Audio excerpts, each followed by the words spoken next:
Vamos conversar sobre Oxóssi a partir de uma compreensão mais ampla da mitologia. Gente, mitologias são os saberes mais antigos da humanidade. A escrita vai surgir lá na Mesopotâmia, lá com os sumérios, há mais ou menos 6.000 anos, 5.000 anos. Período que vai surgir em seguida as religiões, com os seus textos, com os seus dogmas, com as suas certezas. Só que antes disso, você tem 45.000 anos de sabedoria dos nossos ancestrais, de experiências espirituais que foram sendo passadas de geração em geração pela mitologia. Hoje, alguns lugares dão valor à mitologia cristã. Alguns lugares dão valor à mitologia do Islã e uma ou outra também, né, que são as que sustentam essas grandes religiões. Mas quando a gente olha para esses saberes dos povos originários de cada continente, quando a gente olha para esses saberes antigos, a gente encontra uma identidade, uma unidade, uma riqueza muito grande de conhecimento. Agora, não é qualquer um, principalmente no tempo moderno, do seu lugar, 2024, Brasil, Ocidente, Sociedade Católica, que vai olhar e compreender tudo. Então, não que eu tenha a presunção de compreender tudo, mas eu quero trazer para vocês, falar de Oxóssi a partir daquela história que eu ia contar na semana passada e com a gente podendo trazer uma leitura prática, uma leitura para o agora, uma altura, uma leitura que a gente possa aplicar na nossa vida. Então, vou contar a história. Numa cidade, Yorubá, você tem um festival anual da colheita do inhame. A base da alimentação e da economia daquela cidade era o inhame. Então, o rei daquela cidade, ele promovia essa festa, né? Um momento de alegria, de interação entre as pessoas. E aí o que você tem? Uma desgraça. Um pássaro gigante é enviado pelas mães feiticeiras que não foram convidadas para atacar e destruir a cidade. E aí você tem um, um caos instaurado. Aquilo que era para ser um momento de festa, um momento de destruição, de dor, de sofrimento. E aquele pássaro gigante, é, em alguns relatos, ele solta fogo e queima as coisas e é o caos. Então, é chamado para resolver esse problema os principais caçadores, aqueles que estavam habilitados a matar esse tipo de ameaça. E aí vem o caçador de 40 flechas. E não acerta nenhuma. O pássaro foi enviado pelas mães feiticeiras, era um pássaro encantado. Vai o caçador das 20 flechas. E não consegue, mesma coisa. Vai das 50 flechas, também não. E tinha um caçador, Oxótô Canchoxô, que é o caçador de uma flecha só. E ele vai se arriscar também. E tem um complicador que, a partir da falha de cada um deles, o rei manda prender. Ele é colocado, o caçador que falha no cumprimento do seu dever, ele é colocado na cadeia. E aí todos erraram, vai o caçador de uma flecha só querer acertar. Mas ele tem mãe. E a mãe dele vai ao Babalaô, que é quem consulta os búzios, e o Babalaô esclarece: olha, esse pássaro foi enviado pelas senhoras, pelas mães feiticeiras. Esse pássaro, porque elas não foram convidadas. Então, você, para aplacá-las, você precisa, para ter sucesso, aplacá-las. Então, você vai fazer uma oferenda. Você vai fazer um ebó. E ali ela segue o preceito que o Babalaô ensinou. Ela pega um bocado de feijão fradinho, cozinha, enquanto ele ainda está bem quente, ela coloca alguns ovos de ave e oferece para as senhoras, as mães ancestrais, as feiticeiras.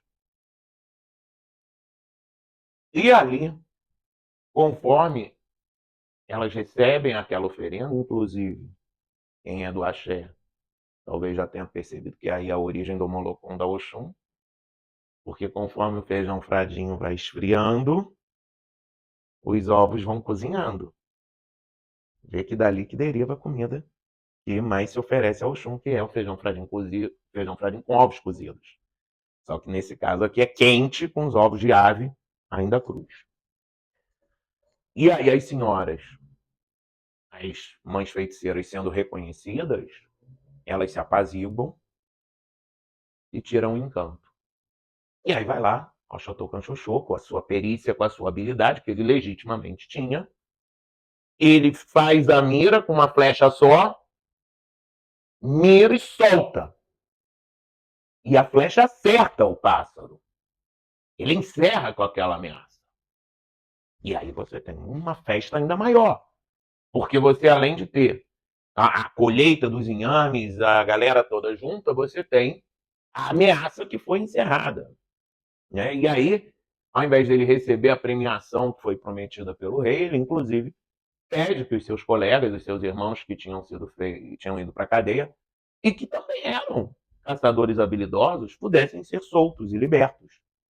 E, inclusive, é aí que ele recebe o título de Oxóssi, o caçador popular, o caçador do povo, aquele que caça para o povo, não é popular de famoso, é popular de ser o que provê o povo. E aí ele ganha esse título.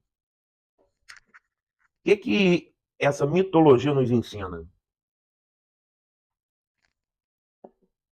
Muitas coisas. Uma delas é que ninguém é sozinho. A gente, para ser, para a gente ter a nossa identidade, para a gente cumprir com o nosso dever, com o nosso papel, a gente tem toda uma série de relações que se estabelecem para que a gente possa alcançar a nossa máxima potência. Ninguém é uma ilha. Que seria de Oxóssi se não tivesse uma série de elementos para favorecê-lo? Principalmente a sua mãe. Mas é a sua mãe. É o babalaô. É o vendedor de feijão fradinho de ovos. Na história não diz se envolveu alguém que fizesse aquela flecha ou se ele mesmo que fazia, mas possivelmente outras pessoas colaboraram para que ele chegasse ali e realizasse. Não existe também, isso não significa que não existe um mérito individual. É claro que se ele era o caçador de uma flecha só, ele se preparou. Ele se habilitou para aquilo. Foram anos e anos e anos praticando. E falando isso, inclusive, me faz lembrar, traçando um mito um paralelo com a mitologia cristã, a questão da parábola dos talentos, em que no final, né, aquele dos 10 talentos, do 5, do 1, que o 1 não fez nada com o talento, enterrou. O talento é uma moeda. Enterrou. E aí o senhor repreendeu ele, que simplesmente enterrou e não fez nada com aquele talento. Da mesma forma, a gente pode se questionar se, assim como na parábola dos talentos e assim como na história de Oxóssi, nós estamos nos preparando, nós estamos nos exercitando e nos aprimorando para cumprir com o nosso dever, para cumprir com o nosso propósito, para entregar à vida aquilo em que nós somos bons. É claro que cada um é bom numa coisa. O Chaucer era bom em prover. Ele era bom como caçador. Mas existe o mérito individual e a gente precisa fazer o nosso esforço. Isso me lembra aquela fala, aí já é minha, de que quando a gente vai se consultar com a entidade ou fazer um trabalho de magia, eles vão botar o óleozinho na fechadura, mas quem é que gira a chave? Cada um que gira a sua, você mesmo. O esforço individual não deixa de ser importante.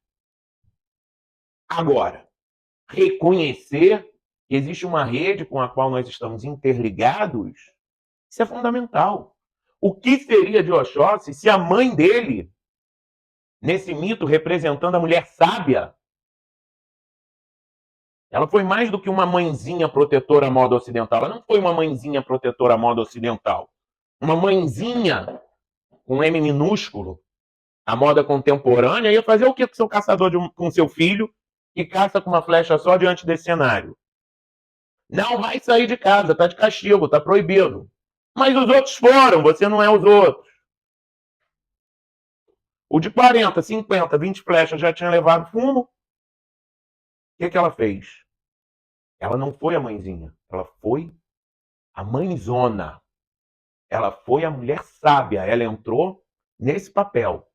E como mulher sábia, e entendendo que as coisas vão além das aparências, ela se submeteu ao babalaô. Ela foi consultar o oráculo, foi para o búzio. Ela foi se submeter à sabedoria do mais velho e à espiritualidade. E ela foi diligente. Ela fez. Ela cumpriu. Ao invés dela covardar o filho, ela foi lá e fez o que lhe cabia. Ela providenciou os elementos de magia. Certamente, e para realizar aquilo dali, ela se preparou em termos de preceitos, em termos de banhos, em termos de mente. Ela não botou simplesmente aqueles elementos. Ela colocou intenção. Ela colocou a mente dela com intenção no que estava fazendo. Como nós devemos realizar as nossas atividades espirituais. Principalmente as espirituais. E qual era a intenção dela? Reconhecer e pedir perdão a quem é muito maior do que ela e que tinha sido excluído. As mães feiticeiras, as grandes mães ancestrais tinham sido dispensadas da festa. Não foram convidadas, não foram honradas, não foram respeitadas na hierarquia delas. Larga essas velhas para lá, elas nem são daqui da cidade. Ela sabia disso, ela estudou o babalaô e ela entendeu.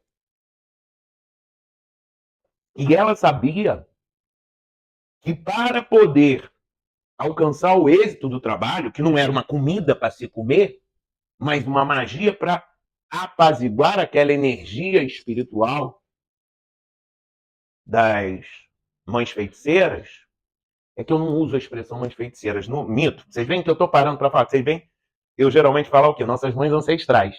Mas no mito, usa, não, nem usa o nome, usa essa expressão. Sempre vem como feiticeiras ou mães feiticeiras.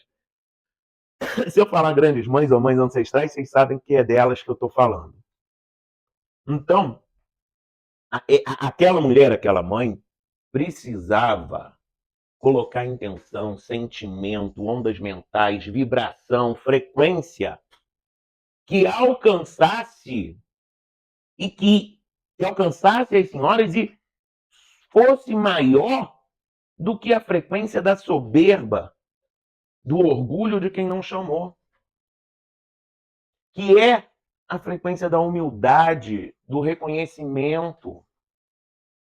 Ela não fez de qualquer jeito, não é como química, que você se juntar vinagre com bicarbonato, em qualquer contexto vai virar um outro troço lá que vai efervescer. Não. Teve um capricho. Afinal de contas, a vida do filho dela estava em risco e a vida de toda uma comunidade. Ela reconhecia não só esse papel de mulher sábia com o filho, Mas foi o capricho dela no cumprimento do dever, foi o capricho dela na realização da tarefa que salvou o filho, que salvou, permitiu que os outros caçadores fossem salvos, e em última instância o rei e toda a sua comunidade. O tempo inteiro essa história do Oxóssi fala muito mais do que do Oxóssi. E vai estar o tempo inteiro ensinando. E ser parte é ser todo. Isso vale na nossa família de sangue. Os papéis e hierarquias e cada um se empenhar com capricho no que lhe cabe dentro de casa. Isso vale na nossa família de santo, na nossa irmandade espiritual. Reconhecer que ser um é ser todo, é fazer parte. Que existe uma hierarquia, que existe um jeito de funcionar e que existe um papel a desempenhar e fazer com capricho. Isso é um tipo de ensinamento, como toda grande mitologia, grande no sentido de boa, de potente, que você vai aplicar em vários aspectos da tua vida. Porque não tem lugar onde o ser humano seja sozinho e isolado. Onde você possa ser um indivíduo que cruza os braços e dane-se, não é comigo. Não quero me comprometer.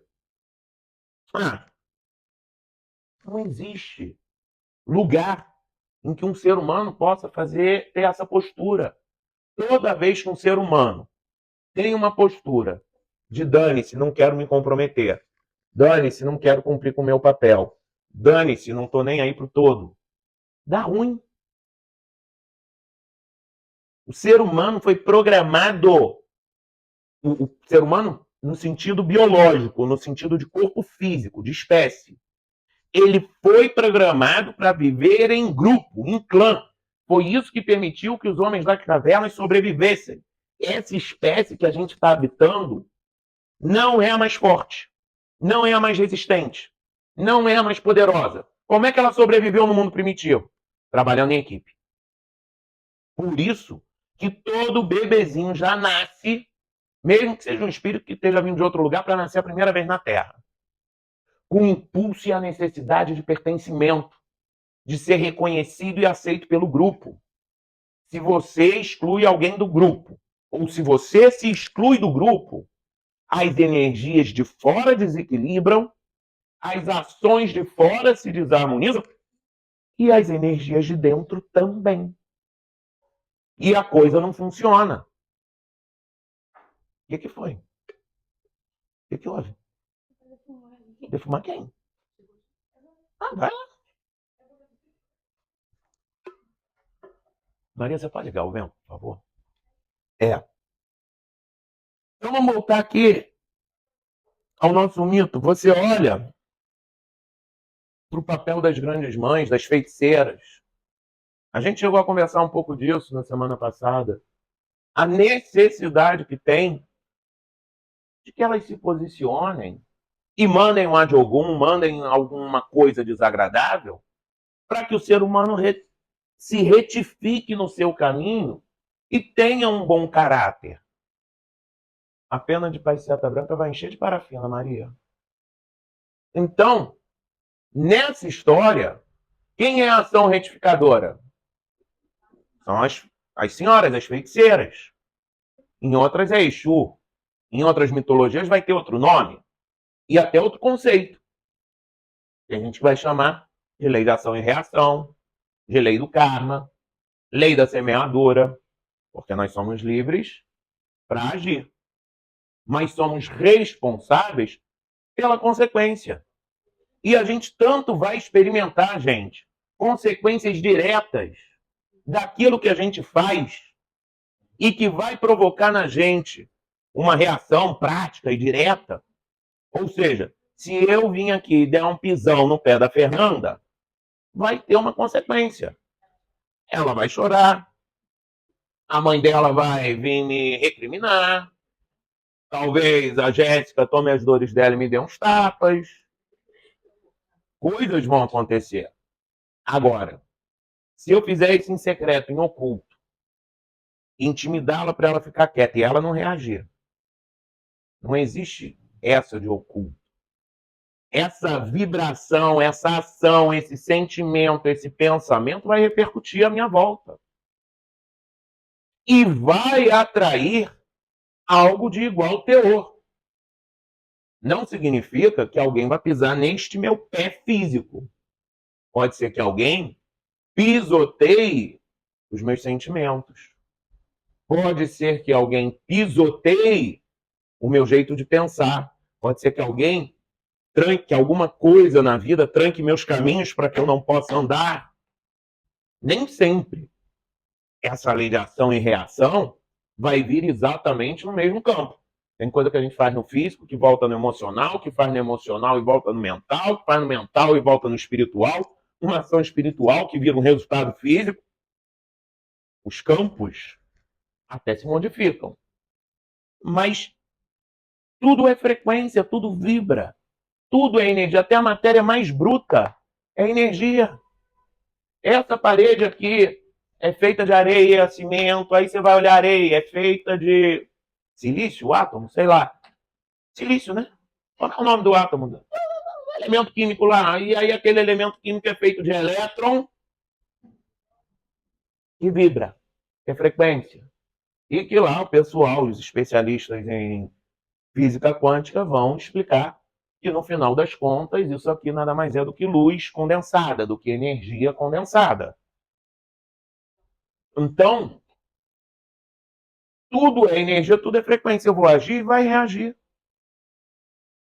Se eu não respeito... Então, nesse exemplo desse mito, são as feiticeiras que estão trazendo a lembrança, o aprendizado de dizer assim, tu é rei, tu dá festa, tu tem poder, tu tem dinheiro, você manda e desmanda. Mas respeite quem é maior do que você. Respeite que você não é o todo-poderoso. Respeite as tradições. Respeite quem veio antes. E é isso. Por isso, entra a figura das senhoras, retirando, trazendo essa restrição. E olha que curioso, que elas enviam o pássaro gigante. E olha só, estou falando de física quântica, de magia, de magia também, de ação e reação. O que foi oferecido para apaziguar? Ovos, que é a origem dos pássaros, né? Que vem das aves. E quando elas aceitam, elas tiram o encanto da ave gigante. Existe aí muito discretamente um ensino também de magia sobre equivalência.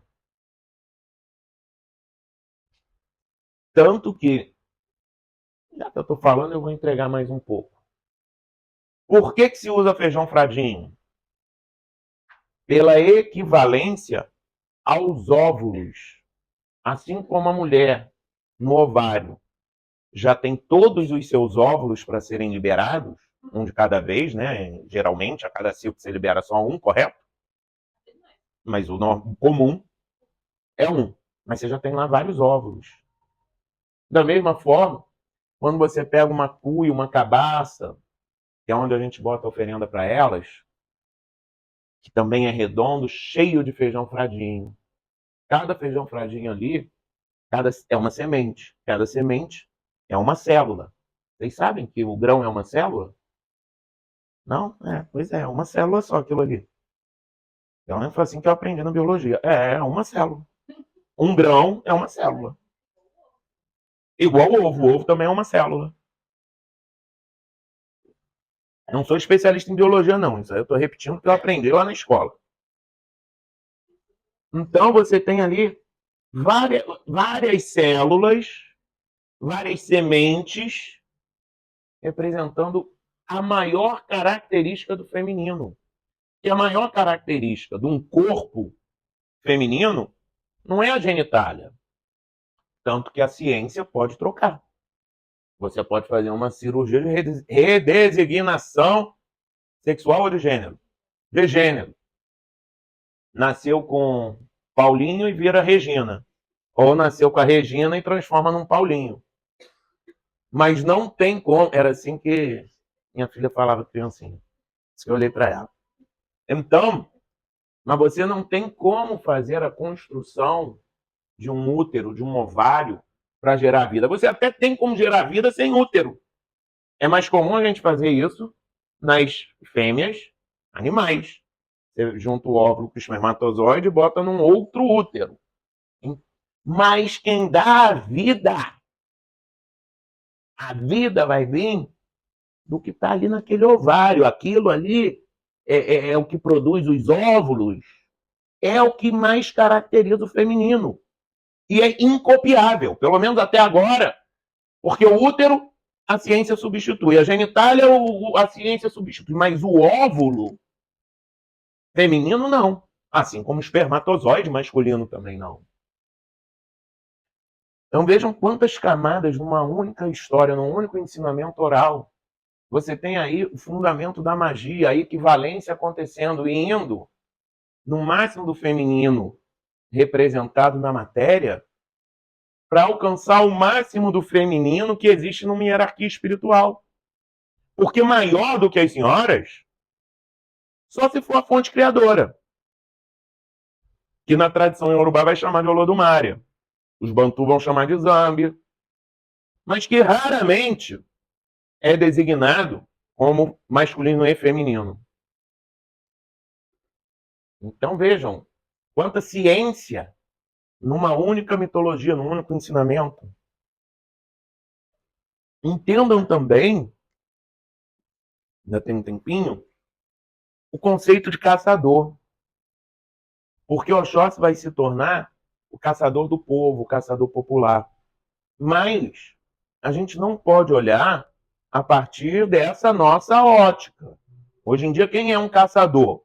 Uma pessoa que vai no mato, ou por esporte, ou por qualquer motivo, e que vai tentar abater o máximo possível, e geralmente para acumular, para fazer um troféu. Eventualmente, se ele vender, vai querer acumular o máximo possível para vender. Meu avô, por exemplo, era caçador. Uma das coisas que ele caçou numa época era jacaré. Por quê? Porque você corta a rabada do jacaré e vende para o mercado. Então, meu avô não queria saber se ele ia... Estamos falando isso de 70 anos atrás. Queria saber se ia de pegar um ou dois. Ele queria o máximo possível. É aquela mentalidade capitalista, de acúmulo. Porque ele fazia dinheiro matando jacaré e botando para vender. Também, em outros momentos, ele virou pescador esportivo. Aí, quando o peixe era pequenininho, devolvia. Enfim. Mas essa não é a lógica do caçador. O caçador é o provedor que partilha. Não só lá nos povos iorubás, mas aqui mesmo no Brasil, quando você vai num grupamento originário, num grupamento indígena, geralmente o que é que o caçador faz? Ele entra no mato, achou o que precisava, volta. E vai dando um pedaço para um pedaço para o outro, um pedaço para um pedaço para outro. Aí ele senta e descansa. Porque daqui a 3, 4 dias ele vai lá e pega outro bicho. E nesse meio tempo, o que está acontecendo com essa carne? Ela está sendo compartilhada, ela está circulando na comunidade, ela está nutrindo aquele povo. E ele, em contrapartida, também, porque não tem freezer para acumular, não tem açougue para vender. É outra lógica. É a lógica de você cumprir o seu papel para aquele grupo e partilhar. E da mesma forma, a pessoa que está lá fazendo a farinha vai partilhar, o outro caçador no outro dia. E essa carne, como exemplo circulante, não numa visão competitiva, mas numa visão colaborativa, ela serve muito bem de metáfora para o axé. Essa força vital que somente circulando é que transforma a nossa vida.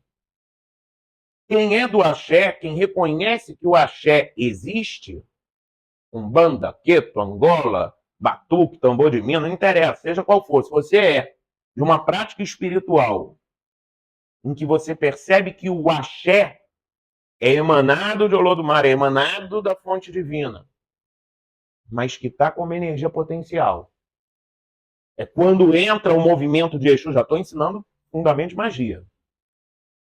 Que aí é conhecimento prévio que precisa ter para entender. É o movimento de Exu, é Exu que traz com sua agitação, com seu fogo, com a sua celeridade, também a movimentação e a distribuição do axé. Então não adianta isso ser, se a gente for comparar com a física, uma energia potencial. Tem que ser uma energia cinética. O axé é cinético. Ele tem que estar em movimento. É igual o ar. De que adianta ter um monte de ar aqui em volta se o meu pulmão não estiver movimentando e transformando esse oxigênio lá dentro das minhas células? Não serve de nada esse ar aqui fora. Não serve de nada o axé sem movimento. E como é que a gente ganha o movimento do axé? Quando a gente faz serviço devocional, seja um serviço devocional físico mesmo. Vamos fazer aqui uma pintura dentro do templo, vamos fazer um ossé para cuidar de um fundamento de orixá, vamos fazer uma sopa para poder compartilhar entre nós ou com a comunidade de fora. Também é naquele serviço devocional da delicadeza, da beleza, de vou fazer o arranjo de flor, vou ofertar aquela flor, vou ofertar aquela comida com zelo, com cuidado, para que esteja no ponto certo, para que esteja com uma decoração bonita. Tem gente que não valoriza a decoração do prato. Eu vejo, às vezes, umas comidas de santo que é tudo largado. Eu sei o seguinte, que quando eu vou comer, se eu vou num restaurante que é tudo largado, aliás, comida aquilo. Se eu chego num comida aquilo às 2 da tarde, eu tenho um sentimento. Se eu chego às 11 da manhã, quando aquilo tudo tá ali bonitinho, arrumadinho, limpinho, eu tenho outro. Me provoca outro sentimento. Será que nessa história que eu contei, se essa mãe tivesse jogado de qualquer jeito, aquele feijão faradinho cozido com os ovos tudo meio capenga, colocado assim, e dito, senhora, está aí, ó. Pá! E eu não acredito que tenha tido resultado. Eu imagino que ela tenha procurado botar aquele feijão fradinho no ponto exato. Imagino que ela deve ter arrumado esses ovos como se fosse uma coroa ou buscando uma simetria. E deve ter dosado a quantidade certa do EPO, do azeite de dendê, pô. Do azeite de dendê. Talvez ela tenha colocado umas folhas para dar um arranjo. Certamente não foi de alface, mas um capricho. Então, a gente vai movimentar o axé com as nossas ações devocionais, físicas, emocionais, no sentido de buscar o belo, de buscar agir com beleza e harmonia, no sentido de fazer as oferendas. Mas nada disso adianta também se eu não for capaz de reconhecer que o orixá que eu estou cultuando, num ibá, numa vela, numa reza, existe no ori do meu irmão. Não faz nenhum sentido uma pessoa que busca movimentar o axé através de uma prática devocional ao orixá não ser devoto do orixá que é o ori de cada um. Não faz sentido eu cultuar o orixá e não cultuar a própria criação de Deus, aonde o orixá também está. Oxum não é a cachoeira. É óbvio que não é. O orixá Oxum não é algo que esteja restrito sequer ao planeta Terra. É uma energia divina. O Iemanjá, Oxalá, Inhaçã, é uma energia que está presente em qualquer latitude do universo. Mas que também está, não é, está na água da cachoeira. Oxum também está na flor, no copo d'água. Oxum também está na Yasmin. Como que eu posso buscar movimentar o axé, cultuando o orixá e me desconectando do todo? Ser parte é ser todo. Como que eu posso cultuar orixá através da minha oferenda, através do meu irmão, através da natureza, e não estar buscando cumprir com excelência o meu papel na comunidade. Seja essa comunidade a irmandade espiritual, a família, trabalho, a organização em que você faz parte para gerar dinheiro. São muitos ensinamentos, muitas camadas. Eu vou ficar aqui revirando com vocês mais e mais camadas se deixar, porque numa história que na linguagem escrita não precisa mais do que uma página para escrever, você tem uma sabedoria de milênios. Mas tem que ter olho de ver, tem que ter ouvido de ouvir. E mais do que isso, tem que ter um coração corajoso para colocar em prática.